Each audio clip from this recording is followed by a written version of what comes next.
नमस्ते दोस्तों, कैसे हो आप लोग। आशा करता हूँ आपकी सेहत अच्छी होंगी, आप स्वस्थ मस्त और आनंददायी जीवन जी रहे होंगे। मैं डॉक्टर विपुल कुमार आप सभी का स्वागत करता हूँ आपके पसंदीदा होम्योपैथिक यूट्यूब चैनल पे।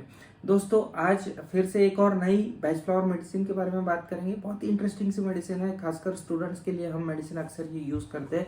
इसके उदाहरण भी आपको बताऊंगा और ये पूरे लक्षण बताऊंगा कि कैसा स्वभाव होता है जिसमें ये बैचलर मेडिसिन यूज़ होती है। आज की मेडिसिन का नाम है स्क्लेरेंथस, जिसको स्क्लेरेंथस कह के भी कई लोग बुलाते हैं और बहुत ही अच्छी दवा है। तो वीडियो अंत तक जरूर देखेंगे, आपको इसके हर एक लक्षण अच्छी तरह से समझ में आएंगे। तो चलिए बिना किसी देरी के हमारा डिस्कशन शुरू करते हैं।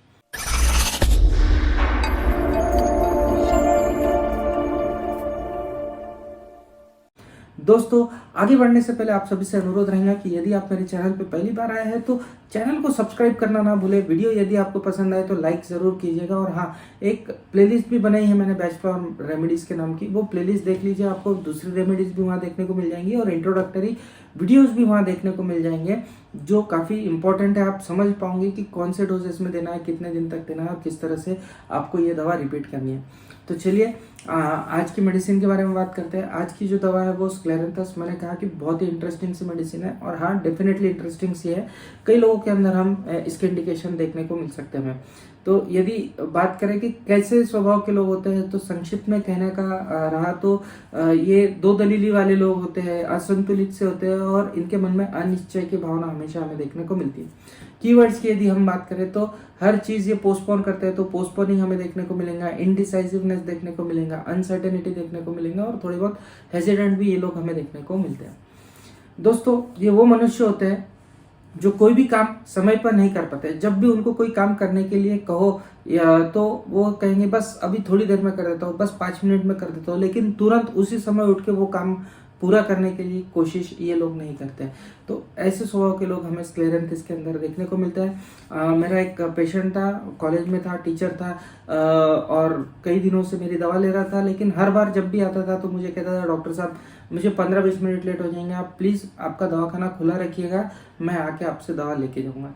तो इस तरह कई दिनों तक चलता रहा, 1.5-2 साल तक के इसी तरह चलता रहा और अचानक से उसका ये स्वभाव हो गया था। नहीं समझ में आया क्यों हुआ। उसका एक पड़ोसी भी मेरी दवा लेने आता था, तो उसको जब मैंने बताया कि ये महाशय हमेशा लेट हो जा रहे हैं, क्यों नहीं आ रहे हैं, तो उन्होंने बताया कि अरे इन्होंने तो वॉलंटरी रिटायरमेंट ले लिया है।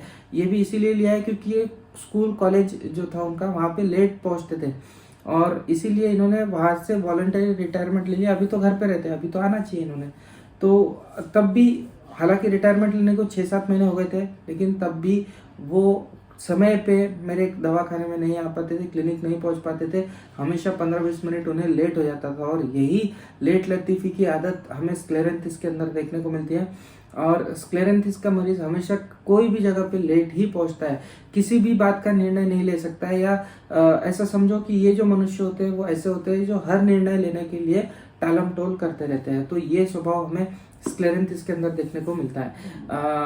एक बच्चा है या कोई बड़ा है जिनका ऑफिस पहुंचने का समय या स्कूल पहुंचने का समय सुबह 10 बजे का है, तो ये कभी भी सुबह 10 बजे नहीं पहुंचेंगे। हालांकि इनको पता होता है कि सुबह 8 बजे उठेंगे, नहाएंगे धोएंगे, तैयार होंगे, नाश्ता करेंगे, फिर जाएंगे, आधा घंटा आपको ट्रांजिट को लगेगा, तब जाके कहीं 10 बजे के आसपास वो पहले समय पे पहुंच पाएंगे। ये इन्हें पता होता है, लेकिन फिर भी ये समय पे नहीं पहुंचते। इन्हें 8 बजे हम उठाना शुरू कर दे हैं तो अभी सोने दो, थोड़ी देर में उठता हूँ, थोड़ी देर में उठता हूँ कह के 9-9 उस जगह पे ही, बिस्तर पे ही बजा देते हैं। और फिर जैसे ही उठते हैं वैसे हड़बड़ाहट में नहाना धोना, सुबह की नित्य क्रम करते हैं और घाई गड़बड़ में थोड़ा बहुत नाश्ता करते हैं, 1-2 को और खाते हैं और कहते हैं हमारा हो गया, और फिर दौड़ते भागते चले जाते हैं अपने बस पकड़ने के लिए या अपनी ट्रेन पकड़ने के लिए। और कई बार भागते दौड़ते गिर जाते हैं, उन्हें चोट लग जाती है, कई बार उनकी बस छूट जाती है, जिस वजह से ये अक्सर लेट हो जाते हैं, कभी भी ये समय पे नहीं पहुंचते। और यही इनकी आदत हो जाती है। सालों साल ये लेट ही पहुंचते रहेंगे, लेकिन कभी भी 10 बजे तक पहुंचने की आदत खुद को नहीं डलवा सकते। ये खुद की आदत सुबह 8 बजे उठने की नहीं बना सकते। तो ये स्वभाव हमको स्क्लेरेंथिस के अंदर देखने को मिलता है। कोई भी चीज़ के लिए, कोई भी निर्णय लेने के लिए हर बार टालम टोल करते रहता है। एक वाकया है जहाँ पे एक बार सरदार प्रताप सिंह कैरो, जो पंजाब के मुख्यमंत्री थे, वो एक बार एक कार में अपने 2 मित्रों के साथ जा रहे थे। तभी कार के सामने एक खरगोश आ गया और ड्राइवर ने बड़ी कोशिश की कि वो बच जाए, और खरगोश जिस दिशा में दौड़ता था उसके अपोजिट दिशा में वो स्टेयरिंग घुमाता चला गया। तो खरगोश कभी दाएं ओर दौड़ने लगा, कभी बाएं ओर दौड़ने लगा, और अल्टीमेटली वो खरगोश जो है वो कार के चक्के के नीचे आ गया। अब कैरो साहब ने अपने दोनों मित्रों से पूछा कि ये खरगोश आखिर मरा क्यों। तो उनके मित्रों ने कहा कि इसकी किस्मत ही खराब थी जो इस रोड पे आ गया और अपने कार के चक्के के नीचे आके मर गया। तो कैरो साहब ने कहा नहीं, ये इसलिए नहीं मरा क्योंकि इसकी किस्मत खराब थी, अभी तो ये इसलिए मरा है क्योंकि ये फैसला नहीं ले सका कि इसको किस और दौड़ना है। यदि ये एक फैसला कर लेता था कि इसको दाई और दौड़ना है या बाई और दौड़ना है, तो जो कार का ड्राइवर है वो कुशलता से इसको बचा लेता था, दूसरे डायरेक्शन में कार को लेके जाता था और इसकी जान बच सकती थी। तो कहने का उदाहरण देने का तात्पर्य यही है कि जो मनुष्य जिंदगी में खरगोश की तरह निर्णय रहित होते हैं, ऐसे ही मनुष्य हमें अक्सर बेमौत मारे जाते हुए देखने को मिलते हैं। ये लोग ऐसा ही स्वभाव हमको स्क्लेरेंथिस के अंदर भी देखने को मिलता है। हर चीज में, हर काम में इनके मन में अनिर्णय होता है। कोई भी चीज को लेके एक निर्णय नहीं कर पाते हैं। कभी किसी को गिफ्ट देना हो तो एक चीज दूं या दूसरी, इसके बारे में वो कभी निर्णय नहीं ले पाएंगे। साड़ी कौन सी खरीदना है, लाल वाली खरीदना है या नीली वाली, इसके बारे में निर्णय नहीं ले पाएंगे। बच्चों को कौन से स्कूल में डालना है, ये स्कूल में डालना है या वो स्कूल में डालना है, इसका भी निर्णय नहीं ले पाएंगे। और इस तरह हमेशा उनके मन के अंदर दो दलीली निर्माण होती है और ये दो दलीली इनको हमेशा घेरी रहती है। और ऐसे परिस्थिति में इनका जो मन है वो अक्सर हमें परेशान हो जाता हुआ देखने को मिलता है।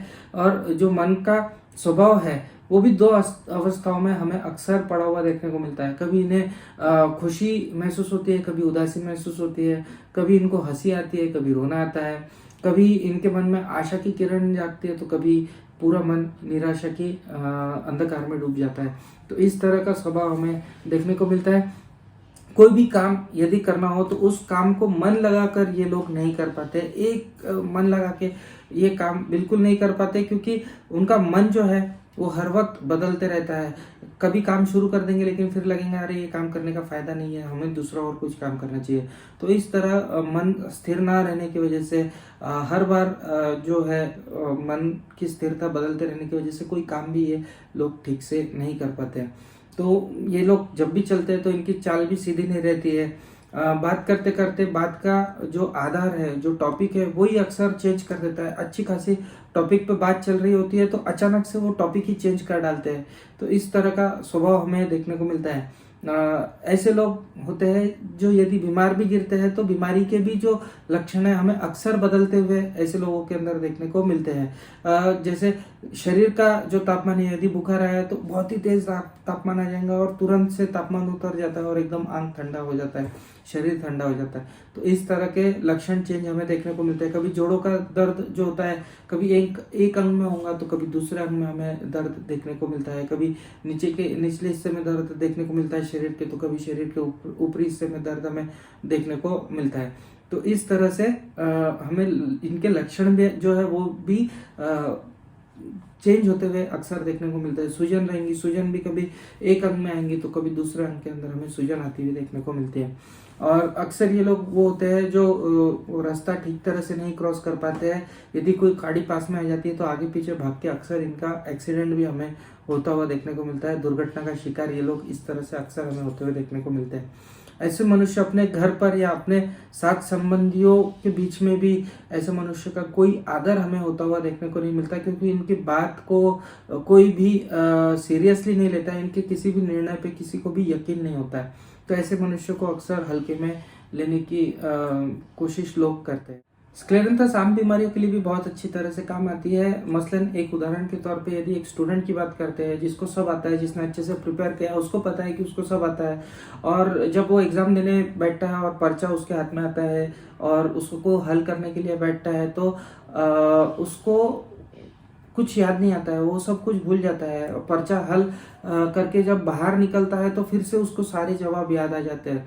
तो ये भी हमको स्क्लेरेंथस के अंदर कवर होता हुआ देखने को मिलता है। कई बार ऐसे बच्चे होते हैं जिनको ऑप्शन के अंदर 4 क्वेश्चंस के आंसर, 4 में से 3 क्वेश्चन के आंसर लिखना होता है, तो चारों के आंसर उनको आते रहते हैं। तो एक क्वेश्चन कौन सा छोड़ना ये सोचने के पीछे बहुत समय गवा देते हैं और ऐसे में कई बार उनका जो मैनेजमेंट होता है टाइम का, ये भी कई बार गड़बड़ा जाता है। तो ये स्वभाव के स्टूडेंट्स हमें स्क्लेरेंथस के अंदर देखने को मिलते हैं। ये ऐसे स्टूडेंट्स को यदि एग्जाम्स के 2-3 दिन पहले उनको 3 बार रोज 2-2 बूंदे स्क्लेरेंथस की दी जाए तो उनके अंदर हमें काफ़ी पॉजिटिव चेंजेस देखने को मिलते हैं। उनको जो टाइम पे वो ब्लैंक हो जाते हैं एग्जाम पेपर को देख के, पर्चे को देख के, तो वो जो प्रॉब्लम है वो भी सॉल्व होती हुई देखने को मिलती है। उसमें भी काफ़ी इंप्रूवमेंट देखने को मिलती है और एक डिसाइसिवनेस उनके मन में तैयार हो जाती है। स्क्लेरेंथस स्वभाव के जो मनुष्य होते हैं वो आलसी होते हैं, कोई भी काम समय पे नहीं करते, ये तो हमें पता ही है। काम जो होते हैं वो पीछे डाल देते हैं, जिस काम में इंटरेस्ट होता है वो काम पहले कर लेते हैं और जो इम्पोर्टेंट काम होते हैं, जो ज़रूरी काम होते हैं वो उसको छोड़ देते हैं। टाइम पे कर लेंगे, देख लेंगे, टाइम पे देखा जाएगा, इस तरह से बोल के वो आगे आगे वो काम को ढकेलते रहते हैं। किसी बात का निर्णय लेने की इनकी जो अवस्था होती नहीं है, वो हर बात का निर्णय लेने में ढील करते हैं। यहाँ तक कि अपनी तकलीफ भी ठीक तरह से नहीं बताते हैं। हमारे पास में यदि कोई पेशेंट आ जाता है स्क्लेरेंथस का और उसकी यदि हम तकलीफ पूछने की कोशिश करते हैं तो वो ठीक से तकलीफ भी नहीं बताते हैं। और दूसरी बात ये भी है कि हमने बताया कि इनके जो बीमारी है वो भी लक्षण अक्सर बदलते रहते हैं। कभी दाएं हाथ दुखेगा तो कभी बायां हाथ दुखेगा, कभी आंखों के ऊपर सूजन आएंगी तो कभी होठ के ऊपर सूजन आएंगी। तो इस तरह से लक्षण भी बदलते रहते हैं, इसलिए भी खुद की जो बीमारी है ये अच्छे से नहीं बता पाते। तो ये लक्षण हमें स्क्लेरेंथस के अंदर कई बार देखने को मिलता है।